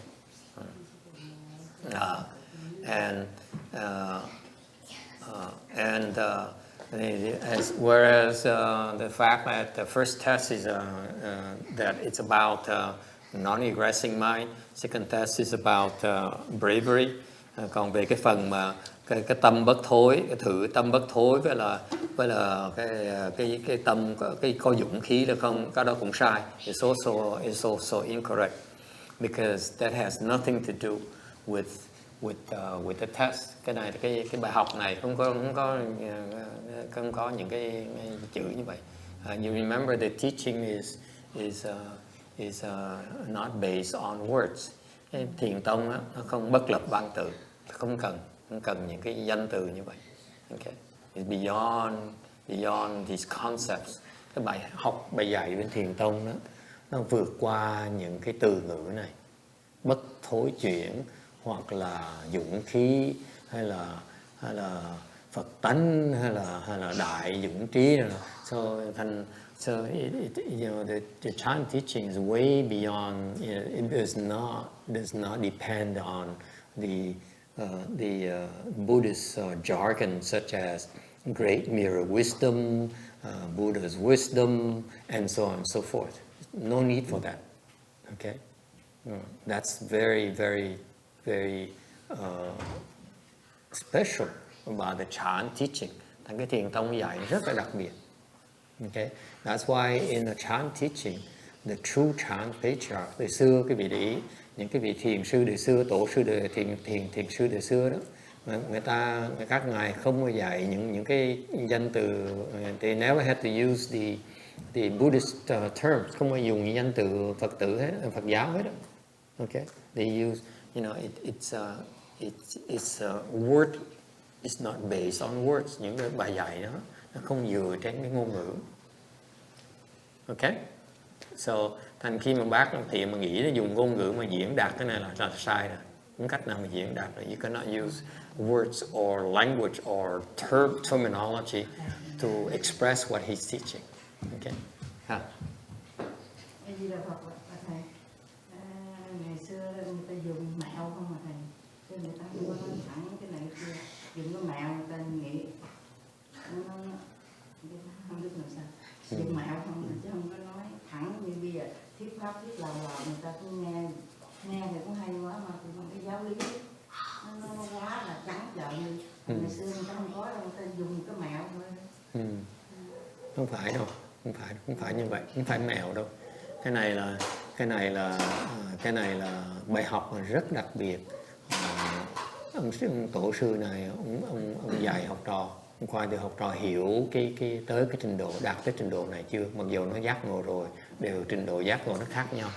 What happened is that Guyin says they use tricks and to teach. I say no, it's incorrect. The true teachers, the great teachers, really don't use tricks at all. Quý vị không hiểu lầm rồi. Mấy vị thiền sư đời xưa không có dùng cái mẹo đâu, hoàn toàn không có dùng cái mẹo. Okay? They don't even think of tricks, không nghĩ đến mẹo luôn nữa. Mẹo là cái óc mình nghĩ thôi. See, we discriminate between straight and crooked and tricks versus, versus official. Mình cái tâm mình phân biệt, mình nhìn cái là mẹo hay là không mẹo, cái danh từ là không danh từ này nọ, cái tâm mình còn phân biệt. Từ xưa cái lúc mà trình độ này á, ông tổ sư này, ông dạy học trò này có một cái để coi thử là cái trí huệ, nó hiểu biết nó tới đâu rồi, mặc dù nó giác ngộ rồi, đều mà nó hiểu tới đâu. Okay, so what happens is a great teacher like Mazu is that he realized that his pupil has been enlightened already. Okay, because one look he knows that they're enlightened. Mặc dù biết, nhìn một cái biết học trò mình giác ngộ rồi. But enlightenment has many levels. Cái giác ngộ nó có nhiều cái trình độ khác nhau. And even at a certain level, at enlightenment, you still have various, there's this depth of enlightenment or a breadth of enlightenment. Thì ngay một người giác ngộ đi nữa, một người đã giác ngộ đi nữa, thì cái giác ngộ nó rộng hay là nhỏ, nó khác nhau nữa. The analogy is, for example, in the United States, we all Americans. Như sư người này mình quốc tịch Mỹ hết, okay? But there are some who are beggars like us, low lives like us, cái người cái giai cấp tầng độ của xã hội thấp như chúng tôi là ăn mày, okay? All the way to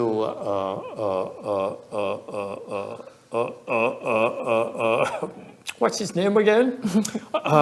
Cho tới khi mà cao nhất á, mà thầy quên tên nó rồi. I forgot the name already. Okay. PhD? No, not PhD. Cái đó là giai cấp xã hội. I'm talking about social status. Okay. Như tổng thống thì phải, it seems like president or something, or president-elect or something. I forgot. Donald Trump. What again, young man? What's the name again? Trump. Donald Trump? Is what you said? Yeah, thank you. So even in the U.S., even in a country you have social status. Ngay một cái quốc tịch như vậy mình có cái giai cấp xã hội nó khác nhau. Similarly, even you enlighten at a certain level, there are hierarchies even within that level of enlightenment. Mặc dù quý vị ngay trong cái trình độ giác ngộ đó nó có cái giai cấp của giác ngộ khác nhau nha. Okay? That's what happened. So that's why even though you become enlightened, you still want to learn from your master for that reason. Thì mặc dù đó mình giác ngộ rồi, mình muốn tiếp tục học với ông thầy như vậy, tại ông thầy dạy mình thêm. Because the master teach you, help you understand more and more and more. Thành ông thầy sẽ giúp mình nới rộng cái hiểu biết của mình, cái trí huệ của mình. Alright? Chứ không phải mèo đâu. It's nothing about tricks, nothing about specific concepts. Mà nhất ông dạy như vậy là không phải dùng mẹo, mà không phải dùng những ngôn ngữ, những danh từ, những cái như vậy. He just teach you to help you understand, remove, to broaden your wisdom. Thì ông thầy dạy rất là đặc biệt, ông dạy như vậy để mà nới rộng cái trí huệ. That's, as I said, nó rất là quan trọng. It's about widening your wisdom, broadening your wisdom, dạy để mà nới rộng cái hiểu biết, cái trí huệ của người học trò của mình. Okay, so they have their own ways of teaching it, because at each level they have certain types of obstructions. Mỗi cái trình độ đó họ có những cái kẹt của họ bị kẹt. Okay, thành ông sư phụ phải nới giúp ông thấy cái kẹt của mình. So the teacher's job is to point out to the student where he's stuck. It has nothing to do with concepts. Tôi dạy chỉ nó học trò mình nó qua chỗ nó kẹt ở chỗ nào, chứ không phải dùng danh từ ngôn ngữ, hoặc là mày phải cần học thêm những cái chữ. It's not about learning more concepts. It's about pointing out where you stuck. Chỉ mình nó kẹt ở chỗ nào. Hay không? Only in a Chan school, Thiền tông mới có cái này thôi. Nowhere else has this. And by the way, this is the first time it's being explained like this. Lần đầu tiên dạy về thiền như vậy, giảng về cái vị thiền tông như vậy. Không có sách nào mà nói về chuyện này hết.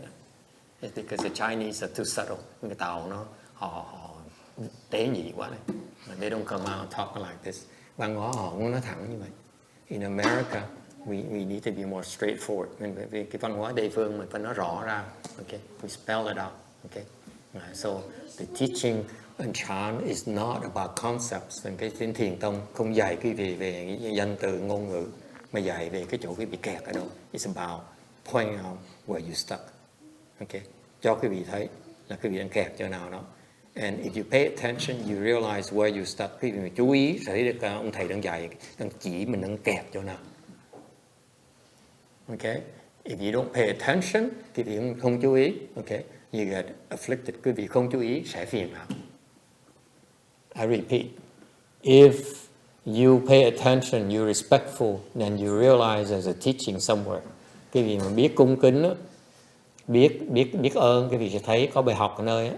Instead of getting afflicted, thay vì mà bị phiền não. For example, the master may yell at you. Ông thầy mắng mình. The master may threaten you. Ông thầy cầm cái búa sắp giết mình tới nơi nào. Okay? There's a teaching there. Có một cái bài học ở đó đó. Okay?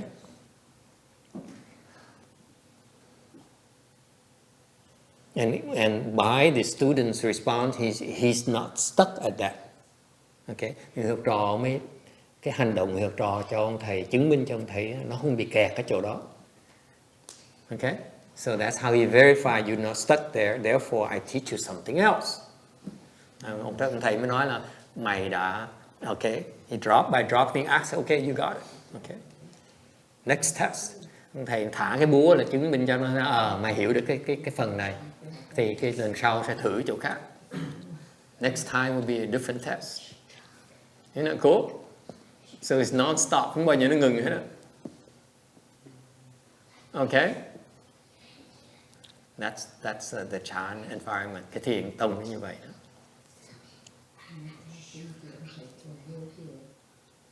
Okay? So it doesn't mean that in Chan school they don't learn about, they don't learn the scriptures either. Không có nghĩa trong cái thiền viện họ không học về giáo lý đâu. They still learn about it. But when a master teaches a student, he doesn't need the scriptures at all. Mặc dù học trò đi học nghiên cứu kinh điển nữa, lúc ông thầy dạy, ông thầy không cần kinh điển dạy cũng được như thế. Cô hỏi anh. Gì đâu bà thầy. Thời ngày xưa đó thầy lấy cái búa lên để người ta đúc đầu ấy. Bây giờ thầy lấy cái búa, chắc không ai gặp, không ai giúp tới. She says back then Mazu used a hatchet and the pupil would stick his neck out. But Yin feels that today, if I use a hatchet, I hold a hatchet, no one would step forward. Cô gọi ngân, cô mỉa mai thầy. Cô nói là hồi xưa Mã Tổ cầm cái búa thì học trò nó đưa cái cổ ra, mà thầy thời buổi này thầy cầm cái búa thì học trò thì nó chạy hết. And Kim would say, I would call the police too. Cô Kim muốn nói con một cái cảnh sát nữa chứ đừng nói chuyện chạy.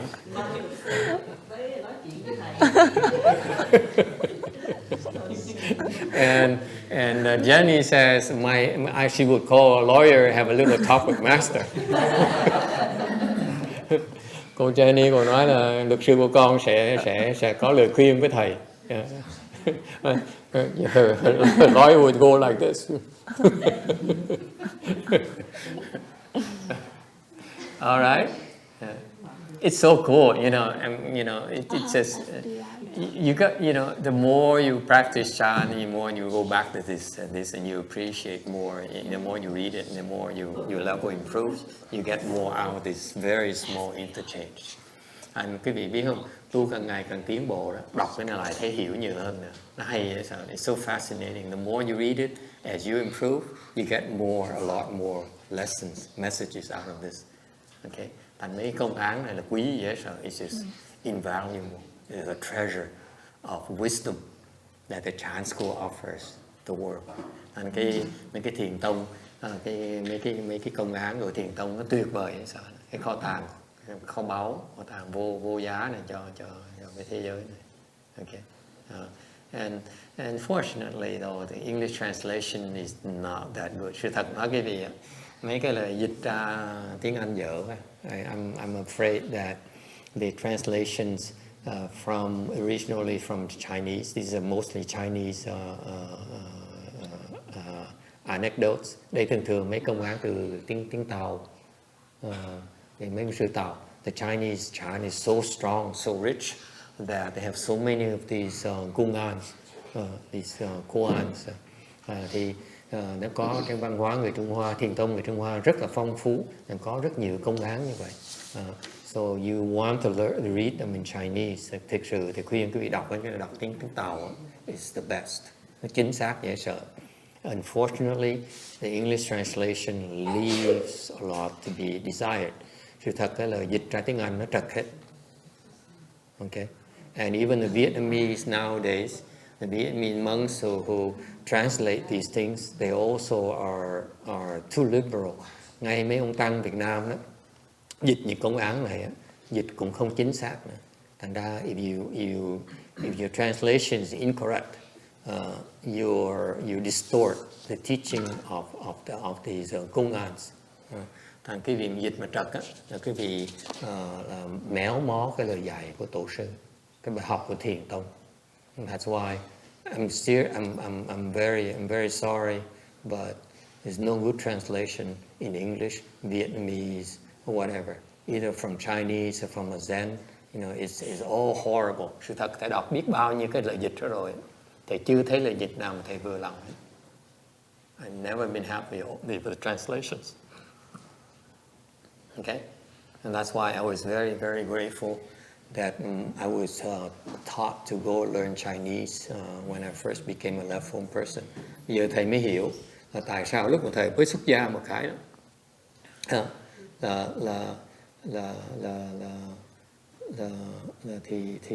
thì mới được dạy ngay lập tức phải đi học tiếng Tàu. As soon as I became a left home person, I was taught, I was ordered to go learn Chinese. Cạo đầu một cái được dạy rằng phải đi học tiếng Tàu. And that's how today I'm able to understand few of these Chinese words. Nhờ vậy mà nhờ đọc tiếng Tàu hiểu sơ and mới biết rằng là cái sự thông dịch nó trật dễ sợ. That's how to help me realize that the translation are really subpar. They're horrible translations because these people who translate are horrible translators. Cái trình độ mấy người dịch là hơi tầm bậy một tí. Okay, and you notice, for example, that even you need to read the translation from the people who have PhDs. They're the worst. Những cái người mà có tiến sĩ mà dịch mấy cái công án này là tệ không thể tưởng được. They're all off. Okay, the books you buy in these Chan masters on Amazon, cái vị from bookstore, những cuốn sách mà thông dịch về những lời dạy của thiền sư tiếng Anh đó, thì mua trên mạng hoặc là trên ngoài tiệm sách đó. They're all wrong.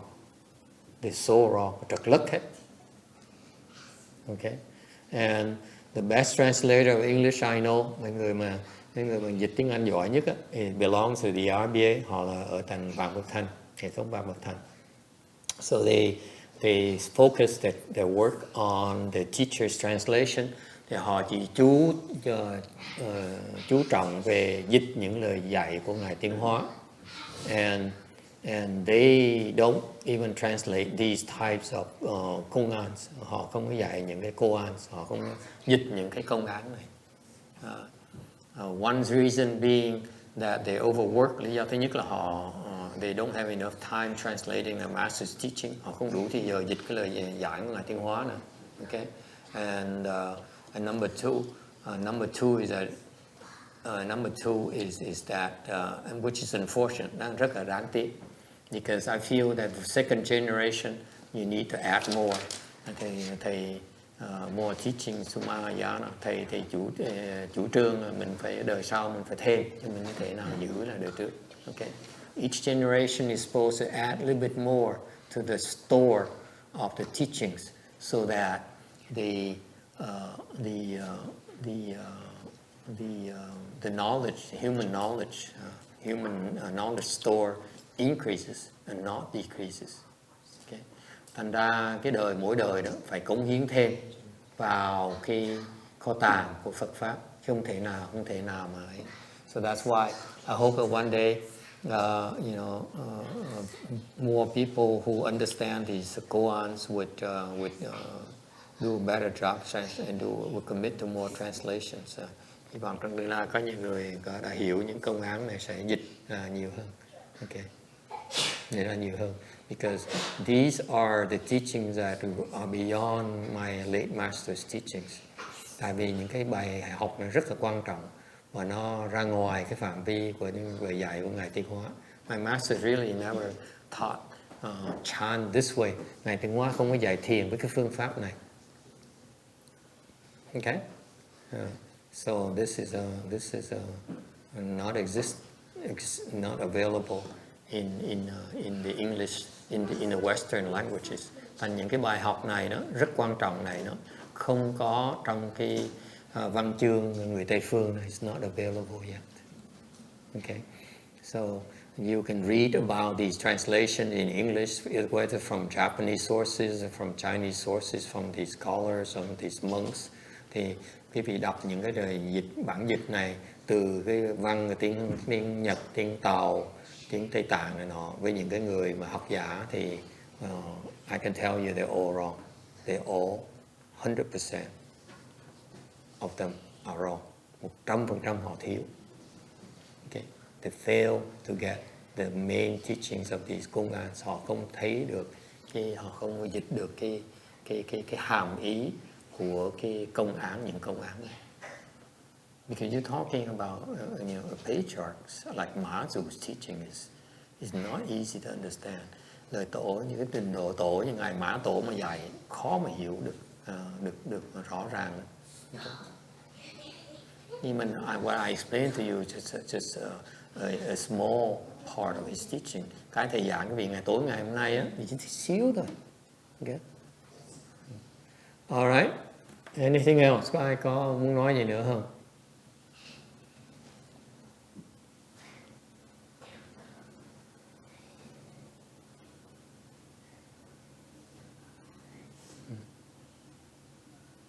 Yeah, it's a very sad thing. I feel that I read so many of these Chan texts that people translated from Chinese into English, and the English translation. I'm very, very disappointed. Thì đọc biết bao nhiêu bản dịch rồi, mà chưa thấy bản dịch nào mà chính xác. I never saw a translation that is accurate, including the English translation of my teachers in Chinese into English. There's some of the translation that are also inaccurate. Ngay những bản dịch tiếng Anh của Ngài Thiên Hóa đó, từ tiếng Tàu ra tiếng Anh đó, của đệ tử Ngài Thiên Hóa đó, họ hiểu lầm cái bài dạy của Ngài Thiên Hóa. Even these people, his disciples, misunderstand my master's original teaching in Chinese. No differently, I cannot get all my masters Mazu's teaching here in this Koan. Cũng giống như hiện với ngày hôm nay mình nói cái công án của ngày Mã Tổ đó, làm sao thầy hiểu nổi hết được, đúng không? My level is so low, how can I possibly understand everything he taught here in this lesson between these two enlightened masters? Đây là bài dạy một người giác ngộ dạy một người giác ngộ với nhau. Làm sao mình hiểu hết nổi? How can we possibly understand everything? I know I can't. Okay, so it's a lot of challenges left for Mahayana to be transmitted to the Western languages. Thành ra cái Phật pháp mà muốn truyền qua cái văn ngữ người Tây phương còn nhiều việc làm để sợ. Okay, and it starts first with you crossing your legs. Before you translate, you need to cross your legs. Trước khi mà quý vị muốn thông dịch, quý vị phải xếp bằng. And you need to be at least third stage arhat. Quý vị ít nhất phải tam quả A-la-hán. At least. Thời xưa đó, ít nhất tam quả A-la-hán mới dám nghĩ chuyện thông dịch. Back then in China, the Chinese monks, they reach at least third stage arhats, okay, which is a level of sagehood, not enlightened, not quite ninth level samadhi yet. For them to really think about translation for a reason, okay. Có cái lý do rất quan trọng mà tại sao đời xưa đó mấy người thông dịch mình người Tàu đó từ tiếng Phạn đến tiếng Tàu phải đợi tới họ tam quả là Hán mới bắt đầu dám dịch. Okay, I'm not going to tell you. That's all you need to know. You want to do translation, be at least third stage arhat. Okay, anh chị thầy nói cái vị được cái lý do tại sao thì chỉ nói cái vị đại khái đó, muốn thông dịch đó là phải có ít nhất đạt được tam quả là Hán mới bắt đầu thông dịch được. If you're not third stage arhat yet, your translation is a piece of crap. Nếu quý vị chưa tới tam quả, quý vị dịch ra đó, cái bài dịch quý vị trật dễ sợ, trật không thể tưởng tượng được. Okay, and if you want to translate his Koan, rồi cái muốn dịch mấy cái công án in Chan, okay, in Chan Koan anecdotes, và khi mình muốn dịch những cái bài công án này bên thiền thông đó, you must be enlightened. Quý vị ít nhất phải giác ngộ. That's a difference. Nó khác như vậy.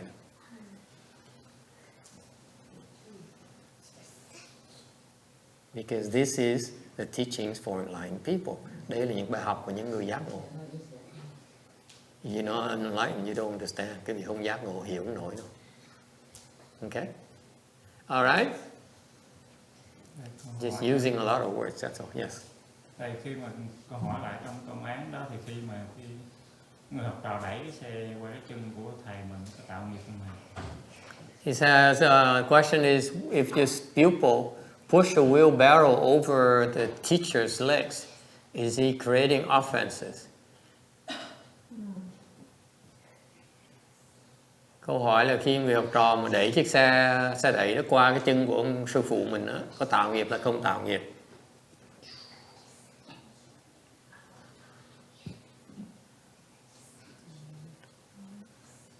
I think he found out eventually. Thầy nghĩ cuối cùng người học trò sẽ biết có tạo không tạo. By the time he died, he found out. Lúc chết chắc chắn sẽ khám phá ra. It's very easy. Okay.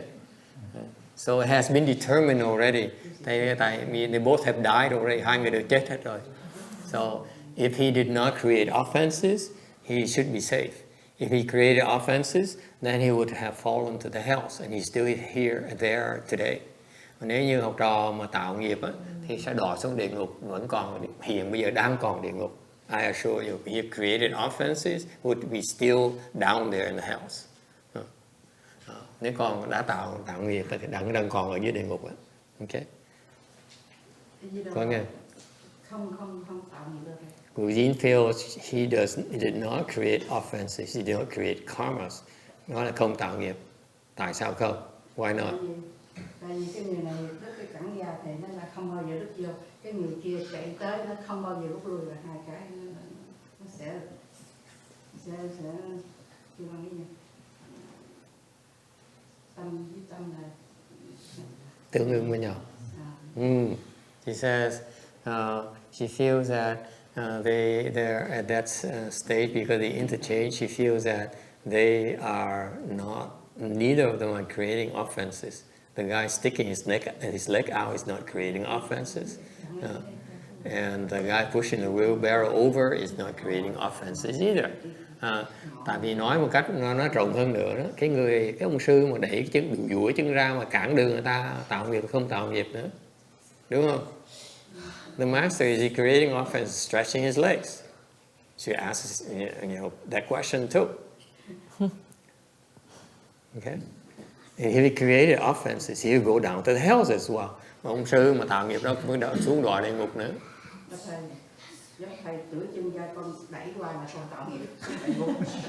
But Bojin feels that if I stretch my legs and she pushes the wheelbarrow over my legs, she will fall to the hells for sure. And we'll be neighbors. Và chúng ta cùng xuống địa ngục với nhau luôn nữa.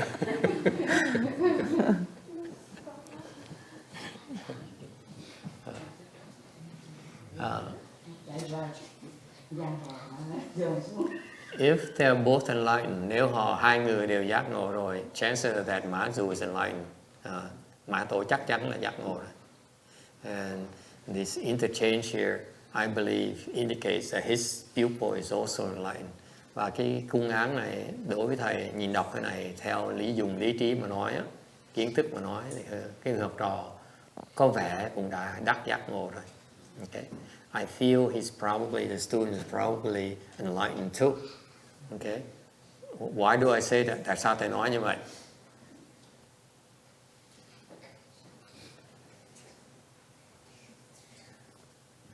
Otherwise, there's no chance anecdote. Nếu mà không có nhắc ngộ thì có gì đâu mà dạy.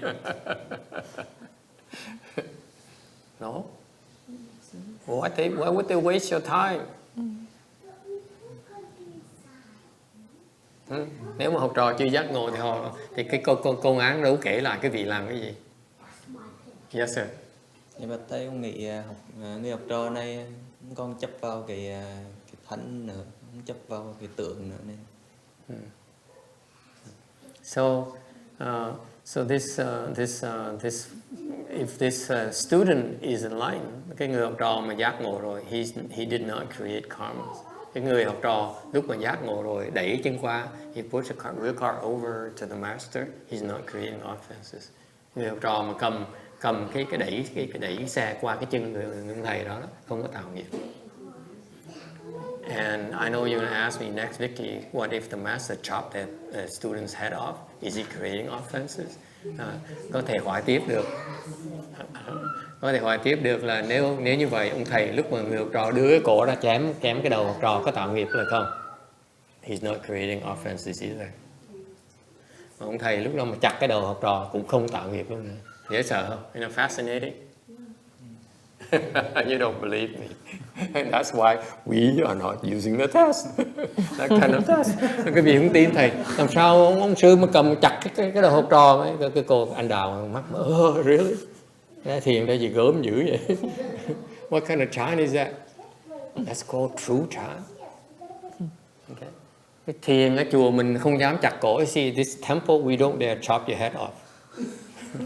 I will tell you that. Don't worry, quý đừng có sợ. Okay, chùa thầy không dám chặt cổ cái gì đâu. Because I don't want to talk to Jenny's lawyer. Thầy không muốn nói chuyện với ông luật sư cô Jenny. Okay?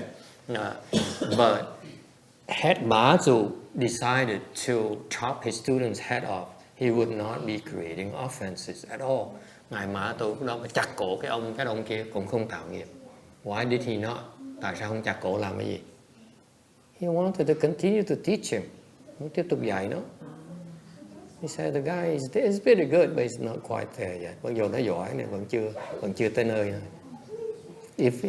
If his pupil is there already, he said, why would he even bother testing him? Tại nếu học trò mà nó tới nơi tới chỗ mình rồi thì thử nó làm cái gì? Agree? Remember the premise is that Mazu recognizes his pupil's level. Ông sư này ông nhận được trình độ học trò rồi. Okay? So that's why he gave him a test, okay, to teach him, để mà thử thách cho nó, dạy nó bài học. Khi nó học được rồi thì chắc nó làm gì, dạy nó bài khác, okay. And he verified his pupil. He saw his pupil pass the test. That's why he says, okay, I teach. I wait till the next test. Why we want to kill him? Okay. And I think like if the student likes is it. there Oh my already, God. probably the teacher already sent him away. There's no need to keep him around. Thì anh vẫn nghĩ là nếu như mà người học trò mà đã học tới nơi tới chốn rồi thì ông thầy chắc chắn là cũng sẽ gửi người học trò đi những cái nơi khác để hoàng dương Phật pháp, chứ cũng không có cần phải giữ bên cạnh mình để làm cái gì. Cũng người thầy không có bao giờ mà phí cái thời gian của mình hoặc là thời gian của học trò. Sounds pretty good. Yeah. I repeat very well, right, Master? Okay, Vicky, question. So, Master, not that we would know any of this, but it's just, I'm curious. So does this mean that enlightened beings cannot commit offenses? Cô này có câu hỏi á, là nếu mà như vậy thì những cái người mà đắc giác ngộ rồi đó có còn tạo nghiệp hay không? They know how not to create karmas. Họ biết cách mà không tạo nghiệp. They can create offenses, or they can choose not to create offenses on the same act. Chém cái cổ, người giác ngộ chém cái cổ này, có thể đang tạo nghiệp, cũng có thể là đang không tạo nghiệp, tùy họ muốn chọn làm gì. Depends on what they want to do. Let's say they say, oh my God, I've been waiting all these years for a nice car and no one gave me one. So I might as well go to the hells and, you know. Nên nhiều người nói gì khi ta ở lâu á mà trò nó chưa chịu cúng chiếc xe thôi chán quá, thôi đi xuống địa ngục chơi. Okay. All right. So you cannot. They have a lot more choices than we do. Người giác ngộ người ta có sự lựa chọn. We create offenses constantly. Chúng ta là tạo nghiệp all the time, luôn luôn tạo nghiệp. Whereas enlightened beings, they can choose not to create offenses. Ngược lại, người giác ngộ họ chọn lúc tạo nghiệp, lúc không tạo nghiệp. Sometimes they create offenses, sometimes they don't. That's the difference. Nó khác nhau chỗ đó. We have no choice. Chúng ta không có sự lựa chọn đó. We all are creating offenses. Mình đang tạo nghiệp. Okay? For example, ví dụ, okay? Ví dụ, you teach someone, you teach someone, người học trò, the enlightened teacher teaches someone, okay? He's creating offenses. Cái người thầy mà chưa giác ngộ nó dạy người ta gì, người ta đang tạo nghiệp. All right. All right. Anything else? Có gì nữa không? Okay, if not, then we stop here tonight. Thank you very much. Lại được. Thank you.